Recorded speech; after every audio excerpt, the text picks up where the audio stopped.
اعوذ باللہ من الشیطان الرجیم بسم اللہ الرحمن الرحیم یا ایہا الذین آمنوا اطیعوا اللہ ورسولہ ولا تولوا عنہ وانتم تسمعون ولا تكونوا كالذين قالوا سمعنا وهم لا يسمعون صدق اللہ العظیم۔ عزیز طلباء، آج ہم جماعت نحم کے اسلامیات کا 7واں لیسن شروع کر رہے ہیں۔ آج کے سبق میں ہم آیت نمبر یعنی سورۃ انفال کے آیت نمبر 20 تا آیت نمبر 28 تک اردو بامحاورہ ترجمہ اور ساتھ ساتھ کچھ مختصر تشریح کریں گے۔ تو عزیز طلباء، آیت نمبر 28 میں آیت نمبر 20 میں اللہ تعالیٰ فرماتے ہیں، یا ایہا الذین آمنوا، اے ایمان والو، اطیعوا اللہ ورسولہ، خدا اور اس کے رسول کے حکم پر چلو۔ اطیعوا اطاعت سے ہے، حکم مانو، حکم پر چلو، تابعداری کرو، بات مانو، کہاں مانو۔ تو وَأَطِيعُوا اللَّهَ وَرَسُولَهُ، خدا یعنی اللہ اور اس کے رسول کے حکم پر چلو۔ وَلَا تَوَلَّوْا عَنْهُ، اور اس سے روگردانی نہ کرو۔ وَأَنْتُمْ تَسْمَعُونَ، اور تم سنتے ہو۔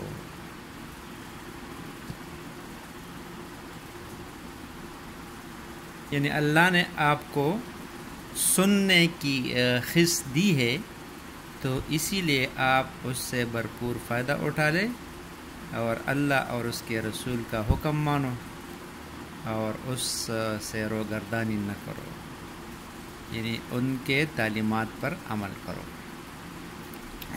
آیت نمبر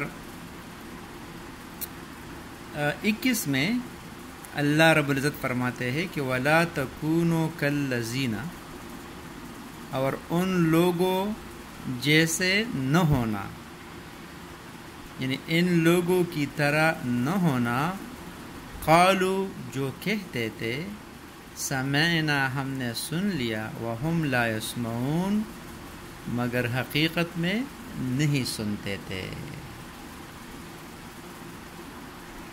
یعنی لا یسمعون سے مراد یہاں ہے لا یعلمون، یعنی عمل نہیں کرتے ہیں۔ یعنی جب کوئی انسان اللہ تعالیٰ نے اس کو سننے کے لیے کان دیے ہو، بات سنتا ہے لیکن اس پر عمل نہیں کرتا ہے، تو اس کا یہ سننا نہ سننے کے برابر ہوتا ہے۔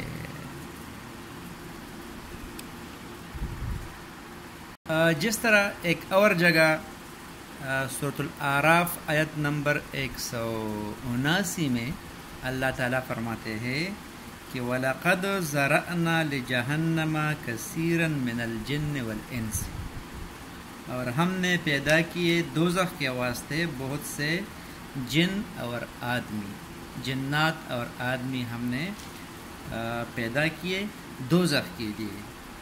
یعنی کیوں ہم نے ان کو دوزخ کے لیے پیدا کیے؟ اس لیے کہ لہم قلوب لا یفقہون بہا، ان کے دل ہے کہ ان سے سمجھتے نہیں۔ میں نے ان کو دل دیے ہیں، دماغ دیے ہیں، لیکن وہ اس سے تھنکنگ کا کام نہیں لیتے ہیں، غور فکر اور سوچ نہیں کرتے ہیں۔ وَلَهُمْ أَعْيُنٌ، لا یبصرون بہا، اور آنکھیں ہے کہ ان سے دیکھتے نہیں ہے. میں نے ان کو آنکھیں دی ہے لیکن آنکھیں حق کے راستے میں حق چیزیں وہ نہیں دیکھتے ہیں، اس سے غلط کام لیتے ہیں. وَلَهُمْ آذَانٌ لَا يَسْمَعُونَ بِهَا، اور کان ہے کہ ان سے سنتے نہیں ہیں. میں نے ان کو کان دیے ہیں لیکن وہ ان کانوں سے حق بات نہیں سنتے ہیں.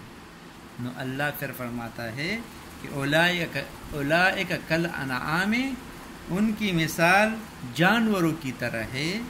بل ہم اضل، بلکہ ان سے بھی زیادہ بے راہ ہے، یعنی یہ جانوروں سے بھی بدتر ہے. اولئک هم الغافلون، یہی لوگوں غافل ہے. تو آیت کا مطلب یہ ہو گیا کہ اللہ تعالیٰ نے کسی کو عقل دی ہے، شعور دی ہے، کان دیے ہے، آنکھیں دی ہے، زبان دی ہے، دماغ دیے ہے، لیکن وہ اس سے کام نہیں لیتے ہیں. تو اس کی مثال جانور کیسی ہے، بلکہ جانور سے بھی کیا ہے، بدتر ہے. تو اس لیے فرماتا ہے کہ ان شر الدواب، کچھ شک نہیں کہ خدا کے نزدیک تمام جانداروں میں سے بدتر. ان شر الدواب عند اللہ، کچھ شک نہیں کہ خدا کے نزدیک تمام جانداروں سے بدتر. سمن، بہرے، بکمن، گونگے، الذین لا یعقلون، جو کچھ نہیں سمجھتے.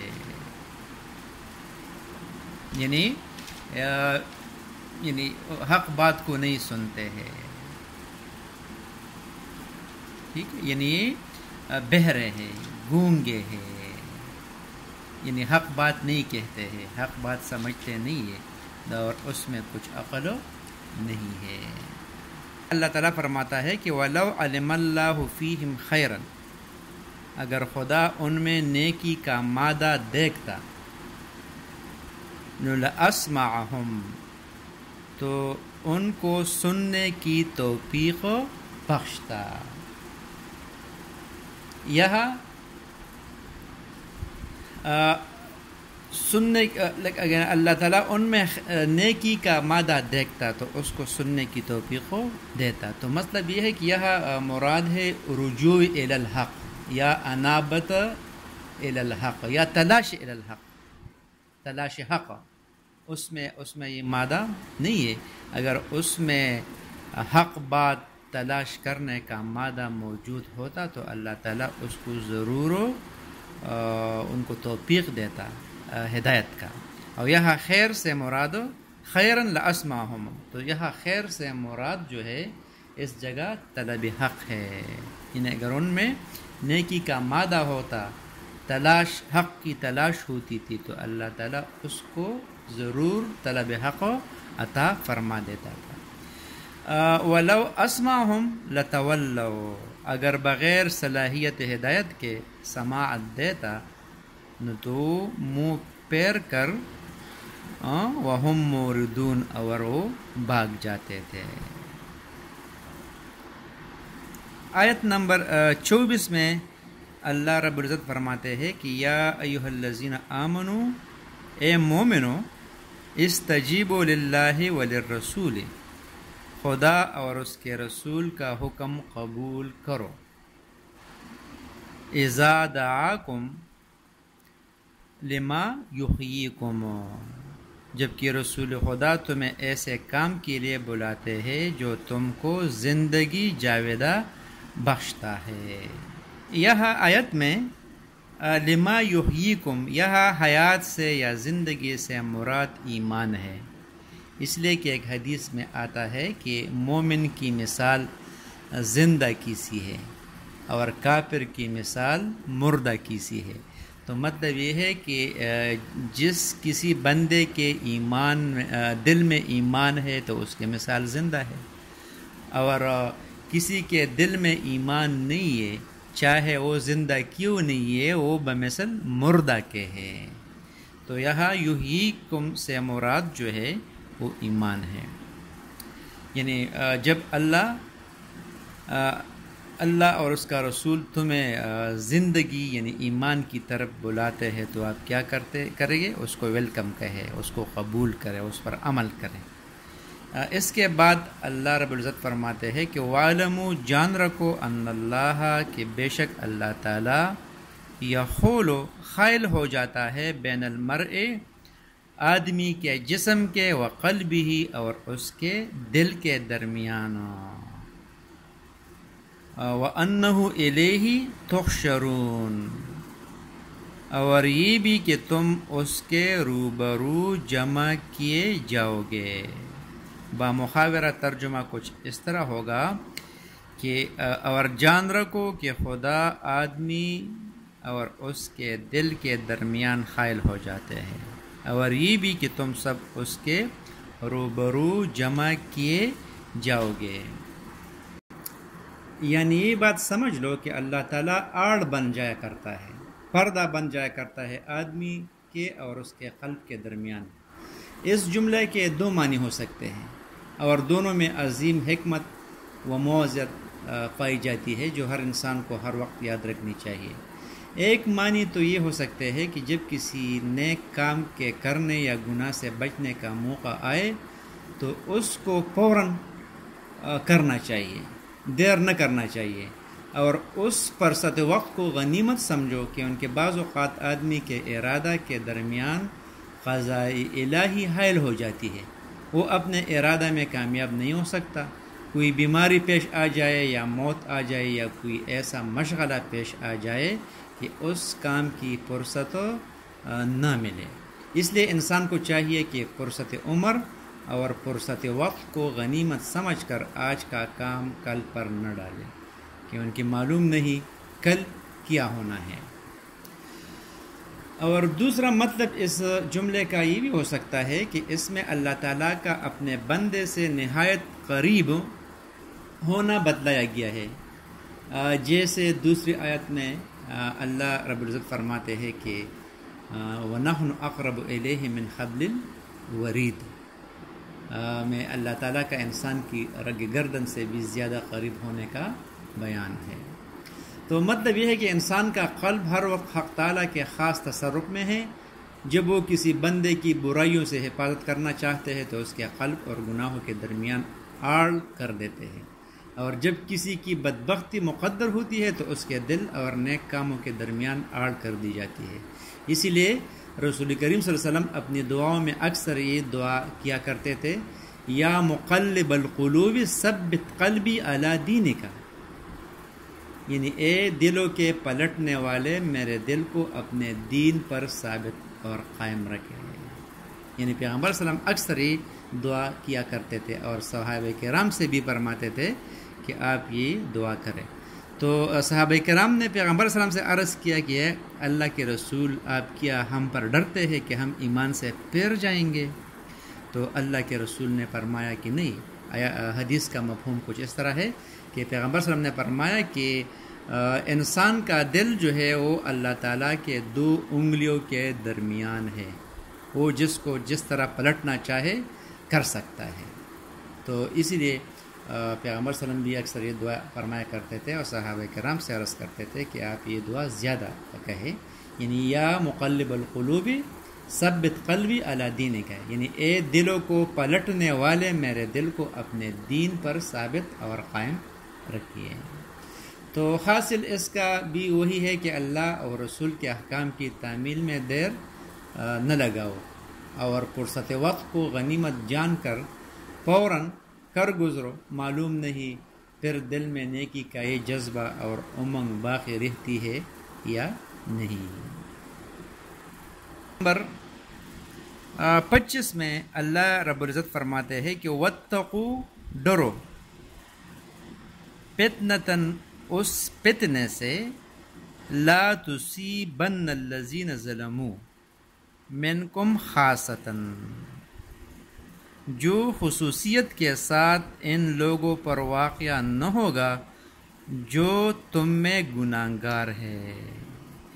یعنی اس فتنے سے ڈرو جو صرف ان لوگوں پر واقعہ نہ ہوگا جو تم میں سے گناہگار، یعنی جن لوگوں نے گناہ کیا ہو ان کا وبال صرف ان لوگوں پر نہیں پڑے گا بلکہ اس کے ساتھ ساتھ وہ اپنے لپیٹ میں ان لوگوں کو بھی لے گا جو غیر گناہگار ہے، انہوں نے وہ غلط کام نہیں کیے ہیں۔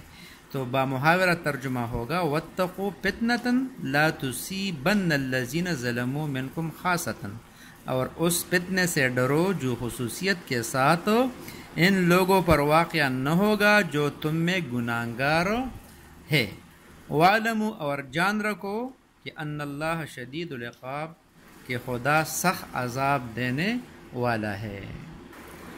اس آیات کی روح سے وہ گناہ کون سی ہے جس کے کرنے سے نہ صرف گناہگار اس کے اللہ کے عذاب کے لپیٹ میں آتے ہیں بلکہ اس کے ساتھ ساتھ غیر گناہگار بھی اس کے لپیٹ میں آ جاتے ہیں۔ تو اس کے بارے میں علماء کرام کی تفسیر کے متعدد اقوال ہیں۔ بعض حضرات نے فرمایا کہ یہ گناہ امر بالمعروف و نہی عن المنکر، یعنی لوگوں کو نیک کاموں کی ہدایت اور برے کاموں سے روکنے کی جدوجہد کا ترک کر دینا ہے۔ حضرت عبداللہ بن عباس رضی اللہ تعالیٰ عنہ نے فرمایا کہ اللہ تعالیٰ نے مسلمانوں کو اس کا حکم دیا ہے کہ کسی جرم و گناہ کو اپنے ماحول میں قائم نہ رہنے دیں، کہ اگر انہوں نے ایسا نہ کیا، یعنی جرم و گناہ دیکھتے ہوئے باوجود قدرت کے اس کو منع نہ کیا، تو اللہ تعالیٰ ان سب پر اپنا عذاب عام کر دیں گے، جس سے نہ گناہگار بچیں گے اور نہ بے گناہ۔ اس آیت کی تفسیر کے بارے میں ایک اور حدیث ہے جو حضرت عبداللہ بن مسعود اور حضرت ام المؤمنین حضرت عائشہ رضی اللہ تعالیٰ عنہ سے نقل ہے کہ رسول اللہ صلی اللہ علیہ وسلم نے فرمایا کہ اللہ تعالیٰ کسی خاص جماعت کے گناہ کا عذاب عام لوگوں پر نہیں ڈالتے جب تک کہ ایسی صورت پیدا نہ ہو جائے کہ وہ اپنے ماحول میں گناہ ہوتا ہوا دیکھے اور ان کو یہ قدرت بھی ہو کہ اس کو روک سکے، اس کے باوجود انہوں نے اس کو روکا نہیں، تو اس وقت اللہ تعالیٰ کا عذاب ان سب کو گھیر لیتا ہے۔ اور ترمذی، ابو داود وغیرہ میں صحیح سند کے ساتھ ایک حدیث منقول ہے کہ اس میں حضرت ابو بکر صدیق رضی اللہ تعالیٰ عنہ نے اپنے ایک خطبہ میں فرمایا کہ میں نے رسول پاک صلی اللہ علیہ وسلم سے سنا کہ آپ نے فرمایا کہ جب لوگ کسی ظالم کو دیکھے اور ظلم سے اس کا ہاتھ نہ روکے تو قریب ہے کہ اللہ تعالیٰ ان سب پر اپنا عذاب عام کر دے۔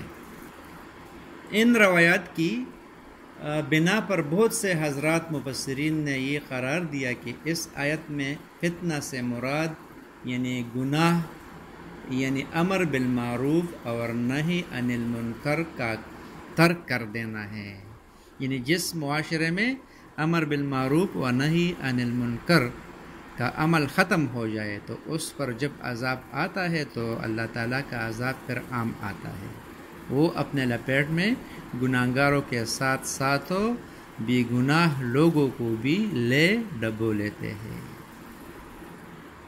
آیت نمبر 25 میں اللہ رب العزت فرماتے ہیں کہ وَاذْكُرُوا، اور اس وقت کو یاد کرو، اذ انتم قلیل، جب تم کم تھے، قلیل تھے، قلیل کا مطلب ہے کم تھے، مستضعفون، ضعیف سمجھے جاتے تھے، مستضعفون ضعیف سے ہے، کمزور سمجھے جاتے تھے، فی الارض، زمین میں، یعنی اس وقت کو یاد کرو جب تم زمین یعنی مکہ میں قلیل اور ضعیف سمجھے جاتے تھے۔